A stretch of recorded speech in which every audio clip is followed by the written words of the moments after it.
இன்று மதுரை மாமன்ற கூட்டத்தில் ஒரு சிறப்பு அழைப்பாளர்களாக நம்மளது தமிழக வெற்றி கழகத்தை சார்ந்த சட்டமன்ற உறுப்பினரும் கலந்து கொண்டோம். இங்கே ஏகப்பட்ட தீர்மானங்கள் நிறைவேற்றப்பட்டிருக்கு. அதில் சில சந்தேகங்களை மாமன்றத்தில் எழுப்பணும். ஸோ முக்கியமாக நமது மதுரையில் இந்த தூய்மை நகரம், தூங்கா நகரம், இந்த குப்பை நகரமாக மாறி இருக்கு. முழுக்க அதை சார்ந்த பிரச்சனைகள், அதுபோக தூய்மை பணியாளர்களோட நடைமுறை சிக்கல்கள், அது குறித்து அதிகமாக விவாதித்தோம்.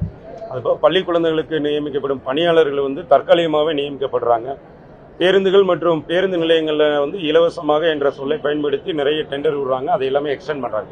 இந்த மாதிரி கண்டினியூஸாக ஒரு 62க்கும் மேலே தீர்மானங்களை கோப்பைன்னு சொல்கிறாங்க. எல்லாமே பின்னறிவிப்போட டேட்டோடையே தீர்மானத்தை நிறைவேற்றுறாங்க. அது கூட கண்டக்டருக்குன்னு சொல்லியிருக்காங்க. ஸோ நம்மளோட மாற்றத்தை விரும்பும் மக்களின் ஆட்சியாக, மக்கள் மனச்சாட்சி இருக்க தலைவர் தளபதி அவர்களின் தலைமையில் செயல்படுற இந்த தமிழக வெற்றி கழகத்தின் தலைவர் தளபதி அவர்களின் தலைமையில் செயல்படுற இந்த தமிழகத்தில் இன்று மாற்றம் நம்ம மதுரைக்கு நிச்சயமாக தேவை என்பதை உங்களோட மதிப்பிற்குரிய மேயர்களிடம் எடுத்துரைத்திருக்கிறோம். அது சார்ந்த தீர்மானங்கள் சார்ந்த என்னோட கேள்விகளை நான் கேட்டிருக்கேன். அதற்கு எழுத்துப்பூர்வமாக பதில் அளிக்கிறேன்னு சொல்லியிருக்காங்க.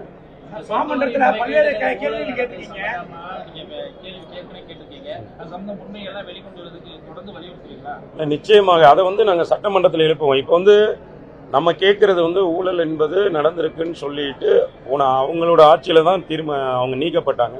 அது குறித்த செயல்கள் அனைத்தும் சட்டப்படி நம்ம சட்டமன்றத்தில் அந்த கேள்விகளை எழுப்புவோம்.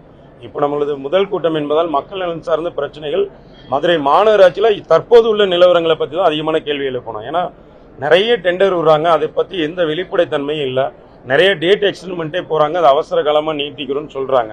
ஸோ அதையெல்லாமே முறைப்படுத்தணும். இப்போ எந்த ஒரு இதனாலும் கள ஆய்வு எதுவுமே இல்லை, எந்த ஒரு சிஸ்டமேட்டிக்காக எல்லாமே காகித வடிவிலே இருக்குது. அதையெல்லாமே மாற்றணும். வெளிப்படைத்தன்மை நிறைய வேணும். அது இருந்தால் மட்டும்தான் மாற்றத்தை நோக்கிய நமது மக்களோட எண்ணத்தை நம்ம பூர்த்தி பண்ண முடியும் அப்படின்றத நம்ம ஒரு ரெக்வெஸ்டாக கொடுத்துருக்கோம். மதுரை மாநகராட்சி தூய்மையான மாநகராட்சியாக இருக்கிறத விட இப்போ சுகாதாரமற்ற மாநகராட்சி சொன்னீங்க. அந்த அவர்லாண்டு நிறுவனம் பணியை செய்யறது இல்லை, நேரடியாக நாங்கள் பார்த்தோம் அப்படின்றதெல்லாம் சொல்லியிருந்தீங்க. கட்டண கழிப்பறைகளாக மாறிடுச்சு. ஆனால் நீங்கள் இலவச கழிப்பறைன்னு பேப்பர் வச்சுங்க, கட்டண கழிப்பறை இருக்குங்க. அதை இல்லை அவர்லேண்ட் என்பது ஒரு தனியார் நிறுவனத்துக்கு நம்ம கொடுத்துருக்கோம். நம்ம ஒரு நிறுவனத்தை பற்றி சொல்கிறோம். அதை சார்ந்து இதுக்கு என்ன நம்ம அதை எப்படி மானிட்டரிங் சிஸ்டம் இருக்குது அப்படின்றதே தெரியல. அது மட்டும் இல்லாமல் இன்னும் 2 நிறுவனங்களுக்குமே கான்ட்ராக்ட் கொடுத்துருக்காங்க. ஸோ ஒரு 15 டிராக்டர்ஸ்லாம் ஓடுது.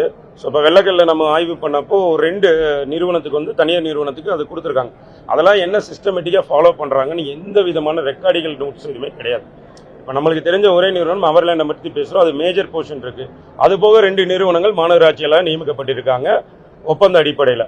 அவர்களோட பணி என்ன, அவர்கள் என்ன செய்கிறாங்க என்பதை போன்ற எந்த வெளிப்படைத்தன்மையும் இல்லை. முக்கியமாக நம்மளோட பணியாளர்களில் பல பேருக்கு அவர்களோட அடிப்படை, இப்போ தூய்மை பணியாளர்கள்ட்ட சென்று பார்க்கும்போது அவர்களோட அடிப்படை தேவைகளே இங்கே பிரச்சனையாக இருக்குது. முதல்ல அந்த பிரச்சனைகளை சரி பண்ணி கொடுக்கணும் அப்படின்றதே நம்ம ஒரு கேள்வியாக கேட்டிருக்கோம். அதுக்கான பதிலை கேட்டு விரும்புகிறோம். ஏன்னா அவர்களோட உணவு பிரச்சனைகள், கான்ட்ராக்ட் கொடுத்ததில் எல்லாத்துலேயுமே சில முறைகேடுகள் நடப்பதை நம்ம கண்டறியப்படுது. ஏன்னா இப்போ உணவில் தரமற்ற உணவுகள் கொடுக்கப்படுறதை அவங்க கம்ப்ளைண்ட் ரைஸ் பண்ணுறாங்க. ஸோ அதையுமே நம்ம அதை எல்லாமே சரி பண்ணி கொடுக்கணும்னு ஒரு வேண்டுகோள் வச்சுருக்கோம்.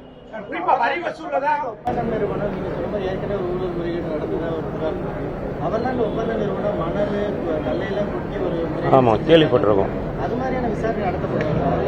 இல்லை, நிச்சயமாக அதுதான் நம்ம அதை கேட்டிருக்கோம். இந்த மாதிரி தொடர்ந்து குற்றச்சாட்டுகள் இன்று மக்களும் சரி, பொதுமக்களும் சரி, பல்வேறு சங்கங்கள், அமைப்புகளை சார்ந்தவர்களும் எதிர்கட்சிகளும் எல்லோருமே ஒரு நிறுவனத்தை குறை சொல்லிக்கிட்டு இவங்க மாதம் அதுக்கு சரியாக வேலை பார்க்கல, சரியாக நம்ம கான்ட்ராக்ட் அவங்க மீறுறாங்கன்னு சொல்லிட்டு ஃபைன் போடுற ஒரு நிறுவனத்தை எதற்காக தொடர்ந்து நம்ம வச்சுக்கிட்டு இருக்கோம்? அதை நீக்குவதற்கோ இல்லை மாற்றம் செய்வதற்கோ புதிதாக எதற்காவது கட்டுப்பாடுகளோட பண்ணலாம். ஏன்னா இது முன்னாடி ஒரு கான்ட்ராக்ட் போட்டிருக்காங்க. அதன்படி இந்த நிறுவனத்தோட வாகனங்கள் அனைத்தும் இருக்குமா, இல்லை அது சரியான முறையில் நிர்வகிக்கப்படுதா? ஏன்னா ஒர்க் ஷாப்பில் போய் அதெல்லாம் ஃபாலோ பண்ணுறாங்களா? எந்த சிஸ்டமேட்டிக்குமே இங்கே இல்லை. அதை கரெக்டாக யார் ஃபாலோ பண்ணுறாங்க அப்படின்ற வெளிப்படைத்தன்மையும் இல்லை.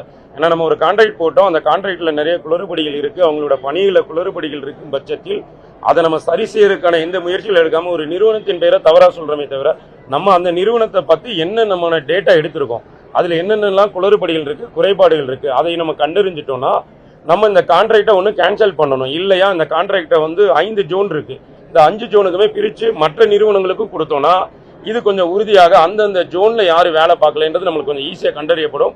புதிதாக ஒப்பந்தங்கள் கொடுக்கப்படுறப்ப அவங்க நிச்சயமாக ஆட்சி மாற்றம் ஏற்பட்டிருக்கு. இது ஒரு மக்களாட்சியாக இருக்குது.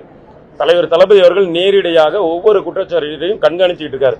அப்படின்ற ஒரு மாற்றம் நிச்சயமாக நிகழ்வுன்ற நம்பிக்கை இருக்கு. அதை நாங்கள் வந்து ஒரு வேண்டுகோளா வச்சிருக்கோம். அந்த வரி வசூல் சார், இந்த வரி வசூல் மட்டும் முறைகேடு இதுவரைக்கும் நடந்துட்டு இருக்கோம். ஆனா அந்த டெண்டர் ஒதுக்கீடுல இப்ப முறைகேடு நிறைய இருக்கு. அப்புறம் அது தொடர்பாக விசாரணை நடத்தப்படுமாங்க சார்? அது நம்ம கேட்டிருக்கோம். ஏன்னா இது வந்து செவிவெளி செய்தி தான் கேட்டிருக்கோம். எதுமான ஆதாரங்கள் எதுவும் நம்மளிடம் கிடையாது. நம்ம வந்து களத்துக்கு செல்றப்போ மக்கள், அதிகாரிகள், நல்லது பணியாளர்களை சந்திக்கிறப்போ நிறைய முறைகேடு நடந்ததா நம்மளோட கவனத்துக்கு வருது. அது எந்த விதமான ஆதாரங்கள் நம்மள இருக்குது, அதையுமே நம்ம கேள்வியா மாமன்றத்திட்ட கேட்டிருக்கோம். டெண்டர்ல முறைகேடு நடந்திருக்கு. ஏன்னா ஒரு குறிப்பிட்ட நிறுவனத்துக்கு தொடர்ந்து நம்ம டெண்டர் அளிக்கிறப்போ நிச்சயமாக முறைகேடு நடப்பதற்கான வாய்ப்புகள் இருக்கு. ஸோ அது வந்து இன்னொன்று என்னன்னா டேட்டா எக்ஸ்டெண்ட் பண்ணி கொடுத்துட்டே இருக்காங்க. ஸோ அது எந்த லெவலுக்கு அதில் சட்ட நடைமுறைகள் ஃபாலோ பண்ணது, வெளிப்படைத்தன்மை இருந்ததா போன்ற கேள்விகளை நம்ம கேட்டிருக்கோம். நிச்சயமாக ஒரு மாற்றம் நிச்சயமாக வேண்டும் என்பதை, ஏன்னா இது தமிழ்நாட்டில் இன்னொன்று அடிப்படையாக இருக்கிறது மாமன்றத்தில் இருக்கிற அந்த மக்கள் பிரதிநிதிகள் தான். இங்கே நம்ம அடிப்படையில இருந்து சில விஷயங்களை பண்ணணும்னா இது முக்கியமாக இருக்குன்னு தான் இந்த கூட்டத்திலேயே நாங்கள் முக்கியமாக கலந்துக்கிட்டோம்.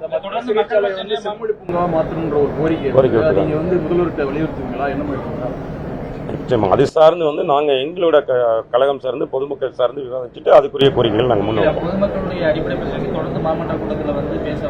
நிச்சயமாக கலந்துக்குவோம். ஏன்னா நம்ம இப்போ அதிகாரிகளை சந்திச்சு கொடுக்குறோம். அதே அந்தந்த இதுல இன்னொரு விஷயம் என்ன நடக்குதுன்னா அந்தந்த பகுதி கவுன்சிலர்கள் இதை ஒரு தனிப்பட்ட விஷயமா எடுத்துக்கிறாங்க. நாங்க அவங்க கிட்ட ஒரு இதன் மூலியமாவே நான் ஒரு வேண்டுகோளா வைக்கிறேன். நாம் மக்கள் சார்ந்த பணிகளுக்காக தான் வந்து நிற்கிறோம். மற்றபடி எந்த அதிகாரத்தையோ எந்த துஷ்பிரயோகம் எதுவும் பண்றது கிடையாது.